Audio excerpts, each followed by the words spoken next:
My trashy cousin seduced every guy friend I ever had, until I introduced her to my friend who's actually a cop investigating her for fraud. My name is Madison, and I need to tell you about my cousin Brittany, because what happened last month still doesn't feel real. I'm sitting in my apartment right now, looking at the court summons on my coffee table, and I keep replaying everything in my head. How it started, how it ended, and how I finally got my life back. But let me back up, way back, because this story doesn't start when Brittany moved to Chicago. It starts when we were kids. Brittany and I grew up in the same small town in Wisconsin. Our moms were sisters. We spent every holiday together, every family vacation, every Sunday dinner. When we were little, maybe 5 or 6, we were actually close. We'd play dolls together, have sleepovers, share secrets, but something changed. When we hit middle school, Brittany got pretty, like really pretty. Overnight, it seemed. She went from being this awkward kid with braces to this gorgeous teenager that everyone noticed. And she knew it. She knew the power she had. I remember being 13 and watching boys literally walk into walls because they were staring at her. Teachers gave her extensions on assignments. The principal let her skip detention. Everyone loved Brittany, except me, because I saw what she really was. In 8th grade, I had my first real crush. His name was Kevin. He sat next to me in science class. We'd been talking for months. He'd finally asked me to the spring dance. I told Brittany about it, because that's what cousins do, right? You share your excitement, your joy. She showed up to the dance in a red dress, found Kevin, danced with him all night. They dated for 3 months. When I confronted her, she said, "Madison, if he really liked you, I wouldn't have been able to steal him. I did you a favor. He was weak." That was her philosophy. That was always her philosophy. If she could take it, it wasn't worth having. After high school, we went to different colleges. I thought I was free. I went to school in Illinois, studied graphic design, made real friends, had real relationships. Brittany went to Florida and I barely heard from her. Just occasional updates from my mom. Brittany was doing great. Brittany had a new boyfriend. Brittany was starting a business. Brittany.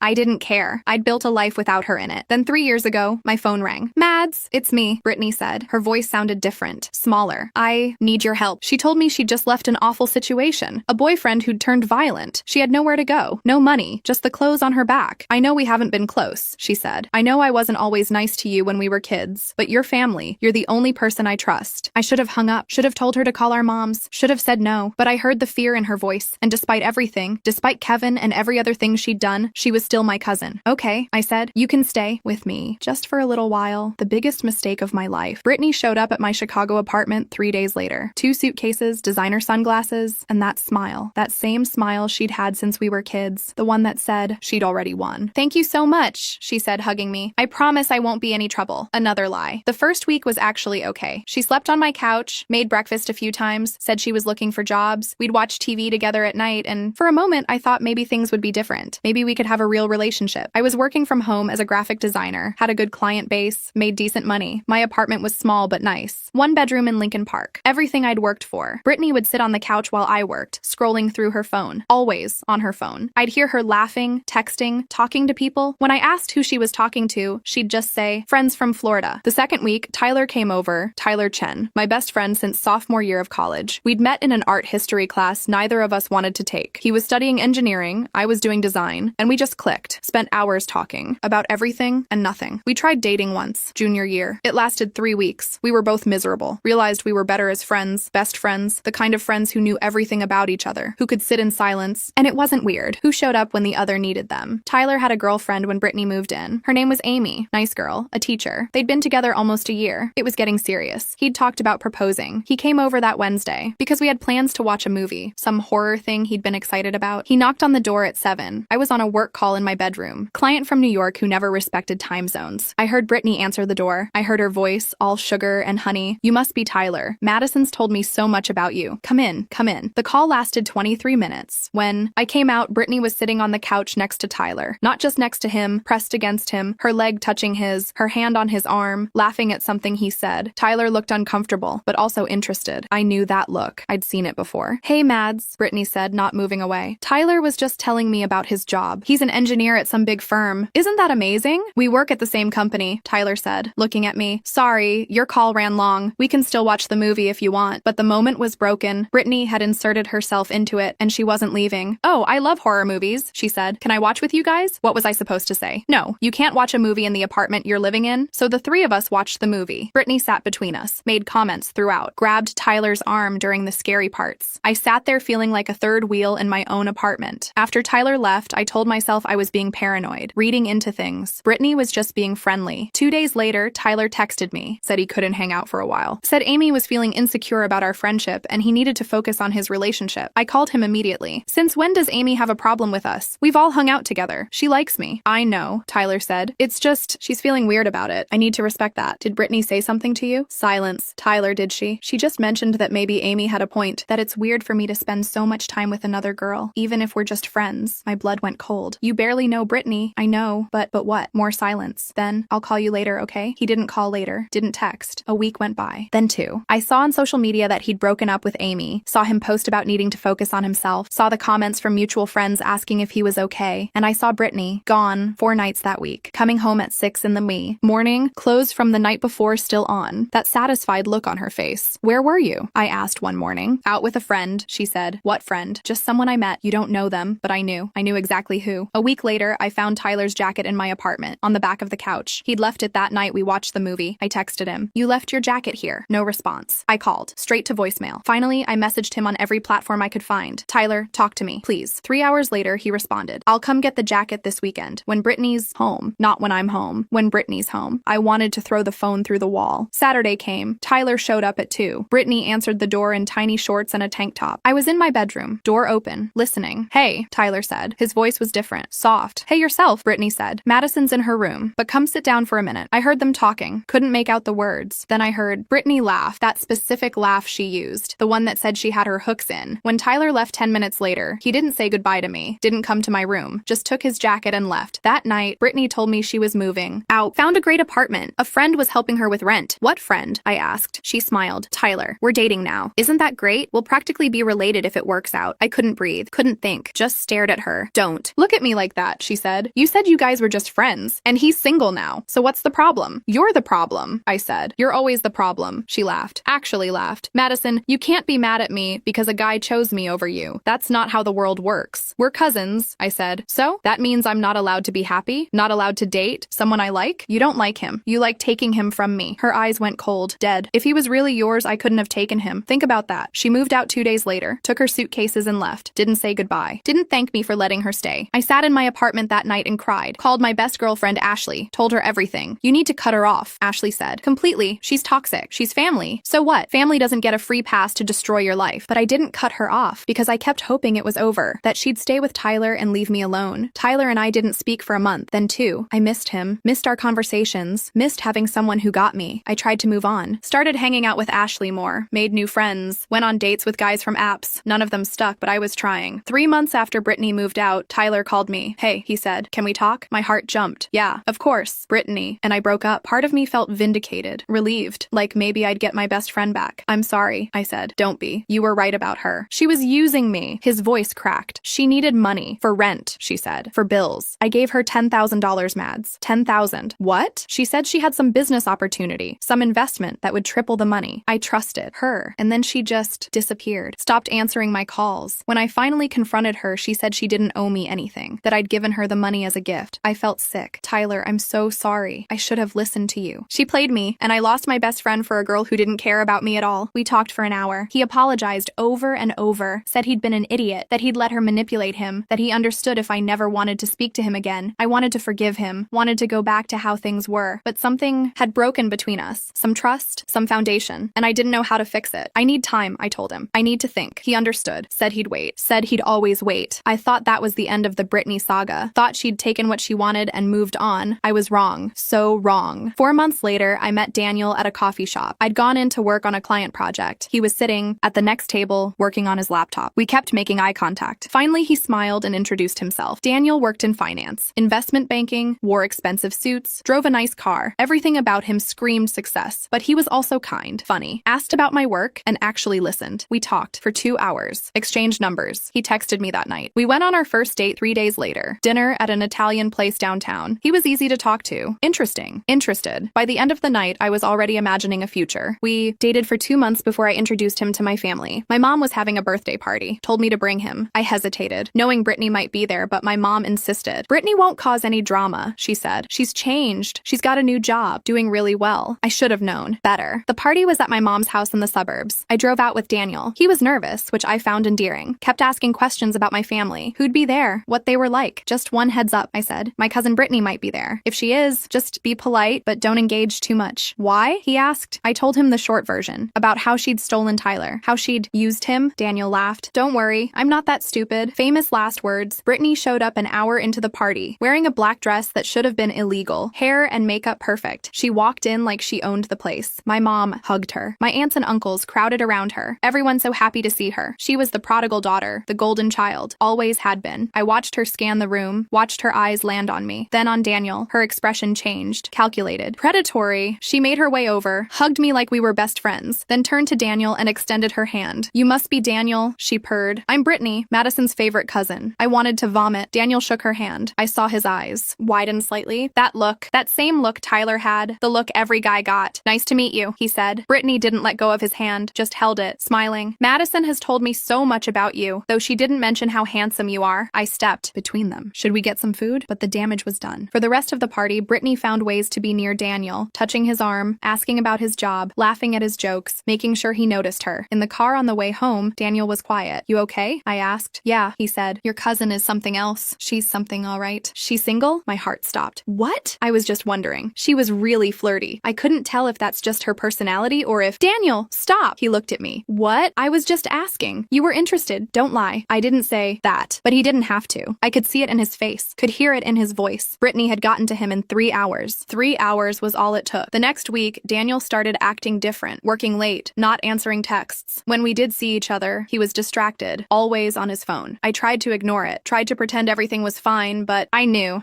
what was happening. 2 weeks later, I found the texts. His phone was on my counter. He was in the shower. I wasn't planning to look, but it vibrated, and I saw her name, Brittany. I picked up the phone, opened the messages, and my world fell apart. Hundreds of texts, flirty, dirty, planning when to meet up, pictures of her, pictures I'll never be able to unsee. When Daniel got out of the shower, I was sitting on the couch, his phone in my hand. Madison, he started. Don't, I said. Just don't. It's not what you think. Really? Because it looks like you've been sleeping with my cousin behind my back for 2 weeks. He sat down, didn't try to deny it, just sat there looking guilty. I'm sorry, he said finally. I don't know what happened. She got under my skin. I couldn't stop thinking about her. So you cheated on me. It wasn't supposed to happen. She texted me after the party, said she wanted to apologize for being flirty. We were just talking at first. Then we met up for coffee. Then, get out, I said. Madison, please, get out. He left. Didn't try to explain more. Didn't fight. For me. Just took his stuff and walked out of my apartment and my life. I called Brittany. She answered on the first ring. Hey cuz, she said. What's up? What's up? Are you serious right now? Oh, she said, and I could hear the smile in her voice. You found out about Daniel. How could you do this to me? Again? Madison, when are you going to learn? I don't do anything to you. I give these guys a choice, and they choose me every single time. That's not my fault. That's yours. You're a horrible person, I said. Maybe, but at least I'm not pathetic. She hung up. I sat there in my empty apartment and cried. Not just for Daniel, for Tyler, for Kevin all those years ago, for every guy who'd looked at Brittany and decided I wasn't enough. I called my mom, told her everything, expected her to be shocked, angry, to take my side. Instead, she sighed. Madison, honey, boys will be boys. Maybe you're just too available, too easy. Brittany plays hard to get. That's why men want her. Mom, she's literally destroying my life. That's a bit dramatic, don't you think? So you had a couple of bad breakups. That happens to everyone. This isn't just bad breakups. This is targeted. This is intentional. Brittany wouldn't do that. She's family. That's when I realized my mom would never believe me, would never take my side, because Brittany was perfect, and I was just Madison. Plain, boring Madison. I stopped talking to my family after that, stopped going to dinners, stopped answering calls. They probably thought I was being dramatic, being sensitive. I didn't care. I was done. Over the next year, it happened 3 more times. 3 more guys I tried to date. 3 more times Brittany swooped in and took them. There was Marcus, a photographer I met at an art gallery. We dated for 6 weeks. Then Brittany showed up at the gallery one night, randomly, she said. Marcus dumped me 2 weeks later. There was Ben, a lawyer I met through work. 3 months. Brittany found him on social media, added him. They met up by accident at a bar. He ghosted me after that. There was Chris, a teacher I met at Ashley's birthday party. He lasted the longest, 5 months. I thought maybe this one would work. Maybe Brittany wouldn't find out about him, but she did. She always did. Showed up at his school one day, said she was my cousin and needed to drop something off for me. Got his number. Within 3 weeks, he was gone. I stopped dating after that. Stopped going out. Stopped trying. What was the point? Brittany would just take whoever I found. It was like she had a radar, like she could sense when I was happy and made it her mission to destroy it. My friends started avoiding me, not because they didn't care, but because being my friend meant potentially meeting Brittany, and nobody wanted that. Ashley tried. She really did. But after Brittany hit on her boyfriend at a party, even Ashley started keeping her distance. Was alone. Completely alone. And Brittany was winning. I started seeing a therapist, Dr. Huang. She listened to everything. The whole sad story. You need to set boundaries, she said. Cut your cousin out of your life completely. I have. She's the one who keeps finding ways in. Then you need to stop letting her. Stop introducing her to people. Stop telling your family about your relationships. Create a life she can't access. But how do I do that? that? She finds out everything. She's always watching. Dr. Huang leaned forward. Madison, I want you to hear this. What your cousin is doing is abusive. It's predatory. You're not the problem here. She is. It was the first time anyone had said that to me. The first time anyone had validated what I'd been feeling for years. So what do? I asked. You protect yourself, whatever it takes. I didn't know what that meant, not yet, but I was about to find out. 6 months ago, I went to a networking event, some boring tech thing Ashley dragged me to. I almost didn't go, but she insisted. You need to get out of your apartment, she said. Meet new people. Live your life. So I went. Stood in the corner with a glass of wine, pretending to look at my phone, planning my escape. That's when Rachel approached me. You look like you're having as much fun as I am, she said. I looked up. She was about my age, dark hair, kind eyes. Something about her felt safe. Is it that obvious? I asked. She laughed. Only to someone who's also miserable at these things. We started talking, just small talk at first. Work, life, Chicago. But then she mentioned she worked in financial investigation fraud cases. That must be interesting, I said. It has its moments. Mostly it's just following paper trails and interviewing liars. She took a sip of her drink. But sometimes you get a case that actually means something, where you're actually protecting people. Something made me tell her. Maybe it was the wine. Maybe it was the fact that she was a stranger. Maybe I just needed to tell someone. I have this cousin, I said. She ruins my life, like actively ruins it. Rachel listened. As I told her everything, the abbreviated version, Tyler, Daniel, all the others, how Brittany seemed to target anyone I cared about. And nobody believes me, I finished. My family thinks I'm exaggerating. My friends think I'm paranoid. Rachel had gone very still. What's your cousin's name? Brittany. Brittany Reynolds. The color drained from Rachel's face. Actually drained. Are you kidding me right now? She said. What? Your cousin is Brittany Reynolds? From Florida? Yeah. How did you? Rachel grabbed my arm. Madison, I need you to tell me everything about your cousin. And I mean everything. Right now. We left the networking event, went to a coffee shop around the corner. Rachel pulled out a notepad and started asking questions. Where was Brittany from? What did she do for work? Who did she associate with? How long had she been in Chicago? I answered everything I could. Rachel took notes frantically. Finally, she sat back and looked at me. Madison, your cousin is a criminal. Like an actual criminal. My head spun. What? Rachel explained that Brittany was under investigation by multiple agencies. She'd been running romance scams for at least 3 years, maybe longer, meeting men, getting them to trust her, convincing them to invest in fake businesses or giving her money for emergencies, then disappearing with everything. She's done it in Florida, Georgia, Tennessee, and now Illinois, Rachel said. We've been trying to build a case for months, but she's good, really good. She never uses her real name with victims, has fake IDs, fake business cards, fake everything. How much money? I asked. That we know of? Over $200,000. I felt like I was going to be sick. Tyler. She took money from Tyler. Who's Tyler? I told her. Told her about all of them. Every guy Brittany had taken from me. How she'd asked them for money. How they'd all given it to her. Rachel's eyes got wider with every name. Madison, you just gave me 4 more victims. 4 more pieces of evidence. So you can arrest her? Not yet. We need more. We need to catch her in the act. We need someone to record her making the pitch. Get her on tape admitting to the fraud. She looked at me with this intense expression. And I think you're the perfect person to help us do that. My heart was pounding. What do you mean? I mean, we set a trap. We give her a target she can't resist, and we record everything. I don't understand. Rachel leaned forward. Madison, I have a colleague. His name is Marcus Chen. He works undercover. He's perfect for this. Successful, charming, wealthy, everything Brittany looks for. I started to understand. You want me to introduce her to him? Yes. Let her think he's someone you're dating or interested in. She'll come running. We know she will. And when she does, Marcus will be ready. Recording everything, getting her to pitch the scam, and then we arrest her for fraud, for theft, for everything she's done. I should have hesitated, should have thought about it, about the consequences, about what it would mean, but I didn't. I looked at Rachel and said, I'm in. The next 2 weeks were spent planning. I met Marcus. He was actually really nice, mid-30s, good-looking, easy to talk to. He'd worked undercover for 5 years, done dozens of cases like this. Your cousin has hurt a lot of people, he told me during one of our planning sessions. The guy in Florida, the one she scammed out of $60,000, he tried to take his own life after. Lost his business, his house, everything. The weight of it hit me. This wasn't just about revenge. This was about stopping her before she destroyed someone else. What if she doesn't take the bait? I asked. Marcus smiled. She will. You're her favorite target. If you have something she wants, she'll come for it. He was right. Of course he was right. We crafted my social media presence carefully. Posted pictures of myself at fancy restaurants. Bought a designer bag and made sure it was visible. Started posting about a promotion at work. About how well things were going. And I posted about Marcus. The first photo was carefully staged. Dinner at a high-end steakhouse. Marcus in an expensive suit. My hand on his arm. The caption, amazing evening with an incredible friend. Feeling grateful for the wonderful people in my life. Brittany liked the photo within minutes. Within minutes. Then came the message. OMG, who is that? He's gorgeous. You should totally introduce me, LOL. My hands were shaking when I typed back. Just someone from work. He's actually in town next week for a conference. Want to get drinks? 3 heart emojis. Fire emojis. Yes, I'd love to meet him. I showed Rachel the messages. She grinned. Got her. The next next week felt like the longest of my life. Marcus and I met up several times to go over our story, how we met, where he worked, his background. It all had to be believable. Brittany was smart. She'd ask questions. Dig. Look for holes. Don't worry, Marcus said. I've done this before. She won't catch on. We agreed to meet at a bar downtown, somewhere public but upscale. The kind of place Brittany would feel comfortable, where she could make her move. The night of, I almost canceled. Almost called the whole thing off, because despite everything, despite all the pain she'd caused, she was still my cousin, still family. But then I thought about Tyler, about Daniel, about all the others, about the guy in Florida who'd almost died because of her. This wasn't about revenge. It was about justice. Marcus arrived first. Expensive watch, designer suit, the kind of quiet confidence that came from money, or at least appeared to come from money. He wasn't actually wealthy. It was all props, all part of the act. I got there, 15 minutes later, hugged him, sat down. We made small talk, laughed. To anyone watching, we looked like a couple, or at least like two people who wanted to be. Brittany showed up exactly 27 minutes late. She always showed up late. It was a power move, made people wait, made them eager to see her. And when she walked in, every head turned. She wore a red dress that hugged every curve, hair and makeup flawless. She looked like she'd stepped off a runway. I saw Marcus's eyes widen. For a second, I panicked. What if he actually fell for her? What if she was too good even for someone who knew what she was? But then he looked at me, gave the tiniest nod, and I knew he was acting, just acting. Brittany, I said, standing up, hugging her, playing the role of excited cousin. So glad you could make it. Wouldn't miss it, she said. Then she turned to Marcus, extended her hand, let her fingers linger in his. You must be Marcus. I've heard absolutely nothing about you, which means Madison's keeping secrets. Her voice had dropped into that sultry register, that predator voice. Marcus smiled, charmed. All good things, I hope. I don't know yet, Brittany said, sliding into the booth next to him, across from me, but I'm very good at figuring people out, and she was. Over the next hour, I watched her work. It was like watching a masterclass in manipulation. Every word calculated, every gesture designed to hook him. She asked about his work, his hobbies, his family, listened with rapt attention, touched his arm, his hand, his knee, laughed at everything he said. Marcus played his part perfectly. Told her about his work in private equity, how he invested in startups, how he was always looking for the next big thing. I saw Brittany's eyes light up, that spark, that calculation. That's so interesting, she said. I've actually been thinking about starting my own business, but it's so hard to find investors who understand vision, you know? There it was, the hook, the beginning of the scam. I excused myself to go to the bathroom, gave them space. Let Brittany work her magic. When I came back 15 minutes later, they were deep in conversation. Brittany's hand on Marcus's knee, her body angled toward his. Madison, Brittany said when she saw me. Marcus was just telling me about some of his investments. It's fascinating. Brittany has a really interesting business idea, Marcus said. I told her she should send me her business plan. Brittany beamed. Would you really want to see it? I don't want to waste your time. Not at all. I'm always interested in new opportunities. They exchanged numbers right there. I watched Brittany type her name into his phone, watched her pose for a contact photo, watched her send herself a text, so she'd have his number. The rest of the night was torture. Watching them flirt, watching her work, knowing what was coming but having to sit there and smile. When we finally left, Brittany hugged Marcus goodbye. A long hug. Too long. Her body pressed against his. Text me, she said. Not a question. A command. I will, Marcus said. I walked with Brittany to her car. She was practically glowing. He's amazing, she said. Madison, where have you been hiding him? We're just friends, I said. She laughed. Not for long, I bet. A guy like that doesn't stay single. She drove away. I stood there in the parking lot feeling nauseous. Marcus came up next to me. You okay? Did you record everything? I asked. He nodded. Every word, every gesture. She's already started. The business pitch, the investment angle. We've got her. So what now? Now we let her think she's winning. I play the interested investor. String her along. Get her to pitch the full scam. Once she asks for money, once she gives me fake contracts, we've got her. Over the next month, I felt like I was living in a nightmare. Marcus and Brittany texted constantly. He'd show me the messages. They'd gone from professional to flirty to explicit within a week. She sent him her business plan, some fake consulting firm that helped small businesses with social media. It looked professional, legitimate. That's why it worked. She was good at this. Marcus pretended to be impressed, asked questions, expressed interest. Brittany moved fast. Within 2 weeks, she was talking about investment amounts. $50,000 for 20% equity. Returns projected at 300% in 2 years. All lies. Marcus scheduled meetings, took her to dinner, always recording, always building the case. I had to see her during this. At family dinners my mom insisted on, Brittany would show up talking about her new boyfriend, her new business, how well everything was going. My mom ate it up. See, Madison? Brittany's doing so well. Maybe you should take some notes. I wanted to scream, to tell them all what was really happening, but I couldn't. Not yet. The hardest part was watching Marcus and Brittany together. Even knowing it was fake, even knowing he was a cop, it still hurt. Seeing her use the same tactics, the same moves, the same words she'd used on Tyler and Daniel and all the others. She invited me to her apartment, Marcus told me 3 weeks in. She said she wants to discuss the investment in a more comfortable setting. My stomach stomach dropped. Are you going? Yeah, that's where it'll happen. She'll have the contracts ready. Fake contracts. She'll try to get me to wire the money. That's when we make the arrest. The night Marcus went to Brittany's apartment, I couldn't breathe. Rachel and I sat in an unmarked van 2 blocks away. There was a whole team there. 5 other cops, a prosecutor, everyone ready. Marcus was wearing a wire. We could hear everything through headphones. I heard Brittany answer the door. Her voice was sweet, excited. You made it! Come in! The sound of a door closing. Footsteps. Your place is nice, Marcus said. Thanks. It's small but cozy. Want some wine? Sure. The sound of glasses pouring. Then Brittany's voice again. So, let's talk business. For 20 minutes, I listened to Brittany pitch her fake company, her fake projections, her fake dreams. She was convincing. If I didn't know better, I'd believe her. Marcus asked the right questions, seemed interested but cautious. The perfect mark. Then Brittany shifted tactics. Marcus, I need to be honest with you. Okay, this isn't just business for me. I feel like we have a real connection. Like this could be the start of something more. My hands clenched into fists. This was her move. Mix business with romance. Make them think they're getting both. Make them willing to risk everything. I feel that too, Marcus said. His voice was perfect, just the right amount of interest and hesitation. So, let's do this together, Brittany said. Be my partner. In business and in life. Take a chance on me. Show me the contracts, Marcus said, papers rustling. Brittany explaining the terms, the $50,000 investment, the projected returns, the equity split. Marcus was quiet for a long moment. Then, this looks great, but I need to ask you something. Anything. What really happens to the money? Silence. Long silence. Then Brittany laughed, nervous. What do you mean? I told you. Office space? Equipment? Employees? No, Marcus said. His voice changed, harder. What really happens to the money, Brittany? Because we both know this company doesn't exist. More silence. I could barely breathe. I don't know what you're talking about, Brittany said. Her voice had gone cold. I think you do. I think you've done this before. Multiple times. To multiple men. You need to leave. I'm not leaving. I'm Detective Marcus Chen with the Chicago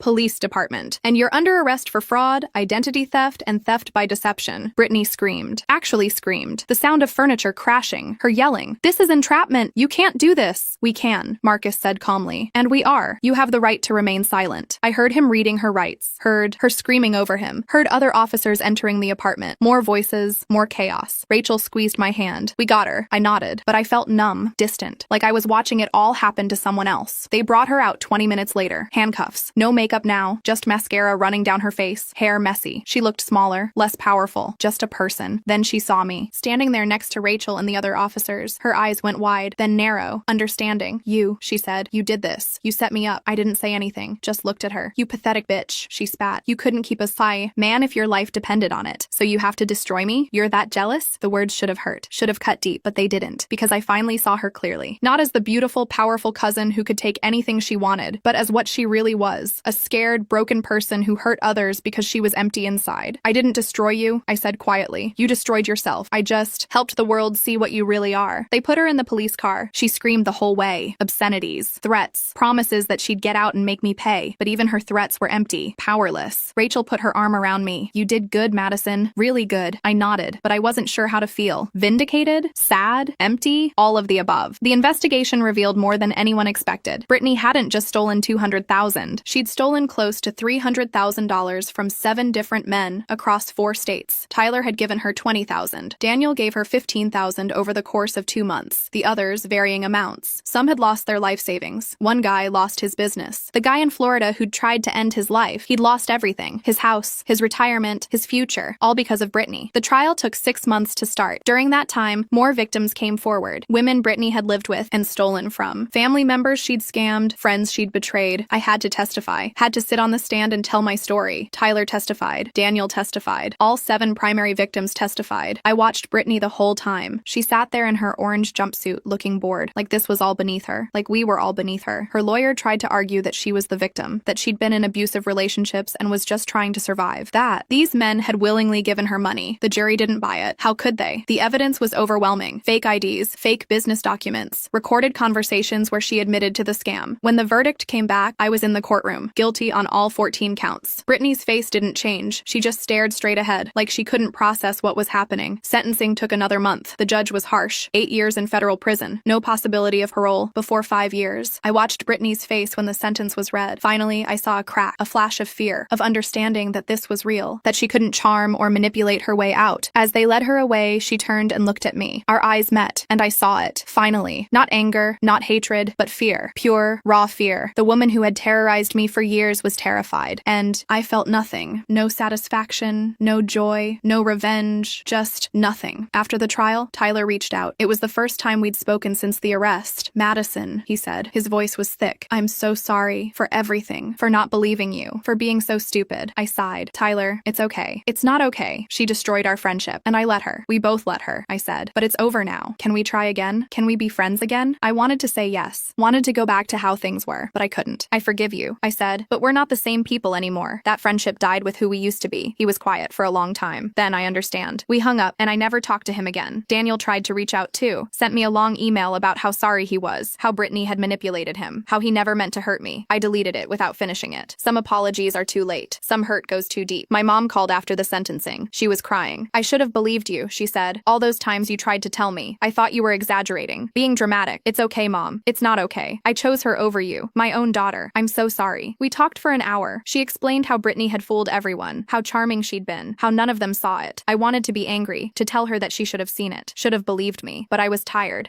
of being angry, tired of caring. "It's over now," I told her. "Let's just move forward." My family tried to reconnect after that. Aunts and uncles calling, apologizing, saying they never knew, never suspected. I accepted their apologies, but I kept my distance. Some bridges, once burned, can't be rebuilt. You can accept the ashes and move on, but the bridge is still gone. Rachel became a real friend, introduced me to her circle. Normal people with normal problems. No games, no manipulation, just genuine human connection. I started dating again, slowly, carefully. There was a guy named James. I met at a friend's dinner party. He was quiet, steady, worked as a teacher, nothing flashy or exciting, just good. When I told him about Brittany, about everything that happened, he just shook his head. "That's awful," he said. "But you know what? You survived it. You're still here. That says something about who you are. What does it say? That you're stronger than you think." I wasn't sure I believed him, but I wanted to. James and I have been together for 4 months now. He's met my mom, my friends. He knows the whole story, and he hasn't run away, hasn't gotten scared. That's something. I still think about Brittany sometimes. Wonder what she's doing in prison, if she's changed, if she feels remorse. Probably not. People like her don't change. They adapt, adjust, find new ways to manipulate the system. But she can't hurt me anymore. Can't hurt anyone else. At least not for 8 years. 3 months ago, I got a letter from her, forwarded from my mom's address. I almost threw it away without opening it, but curiosity won. The letter was short. 1 page, 1 sentence. "You always were the stronger one." I read it 3 times, trying to figure out if it was another manipulation, another game, another way to get under my skin. But I don't think it was. I think it was the truth. Maybe the only truth she ever told me. I burned the letter in my kitchen sink, watched the paper curl and blacken and turn to ash, watched her words disappear. Then I went on with my life, my real life, the one I'm building without her in it. Last week, I ran into Tyler at a coffee shop. Total coincidence. He was with a new girl. She looked nice, normal. He saw me and waved. Awkward but friendly. I waved back. We didn't talk. Didn't need to. That chapter was closed. Written. Done. I ordered my coffee and left. And I felt fine. Not sad. Not angry. Just fine. That's progress, I think. Being able to see pieces of your past and not flinch. Not hurt. Just acknowledge and move on. Marcus and I still text sometimes. He moved to a different department, but we keep in touch. He asks how I'm doing. Tells me about his cases. Normal friend stuff. "You ever regret it?" I asked him once. "Setting up your own friend's cousin?" "Not even a little bit," he said. "You know how many people she would have hurt if we hadn't stopped her. How many lives she would have destroyed." He was right. This wasn't just about me. It was bigger than my hurt feelings or broken relationships. It was about protecting other people from what I went through. Sometimes I look at the court documents, at the victim impact statements, at the testimony from all those men whose lives Brittany destroyed, and I feel proud, not of hurting her, but of stopping her. That's a good feeling, to know you protected people. Even if they'll never know your name, even if they'll never thank you, you still did something that mattered. I went to therapy for a year after the trial, worked through the trauma, the betrayal, the complicated feelings of turning in family. Dr. Huang helped me understand that family isn't a free pass to hurt people, that blood relation doesn't obligate you to accept abuse. You did what you had to do, she told me. You protected yourself and others. There's no shame in that. I'm starting to believe her. Last month, I blocked Brittany's prison number. She'd been trying to call. I never answered, but seeing her name pop up still made my stomach turn. Now I don't even see it. She's blocked, erased, gone from my phone and my life. That felt good too. Taking back that power, choosing who gets access to me. James asked me last week if I'm ready to meet his family, his parents, his sister. The old me would have panicked, would have worried about what they'd think, what they'd heard, if they'd Google me and find articles about the trial. But I said yes, because I'm done hiding, done being ashamed of something that wasn't my fault. Brittany made her choices. I made mine, and I can live with mine. We're going to dinner with his family next weekend. I'm nervous but also excited, ready to move forward with someone who sees me for who I am, not who I was hurt by. That's growth, I think. Being able to trust again after someone taught you not to. I heard through my mom that Brittany's trying to appeal her sentence, claims the trial was unfair, that the evidence was obtained illegally. It won't work. Rachel assured me of that. The case was solid. Everything was done by the book. But even if it does work somehow, even if she gets out early, I'm not scared anymore, because she can't take anything from me now. I I've built a life she can't touch, a circle she can't penetrate, a wall she can't break through. I'm safe now, actually safe. Ashley and I are planning a trip to Europe next year, something we've talked about since college, but never did. Never had the time or money or confidence. Now we do. Now I do. I'm taking back all the things Brittany stole. Not the men. I don't want them back. But the confidence, the trust, the belief that good things can happen to me. That's what she really took. And that's what I'm taking back, piece by piece, day by day. I still have hard days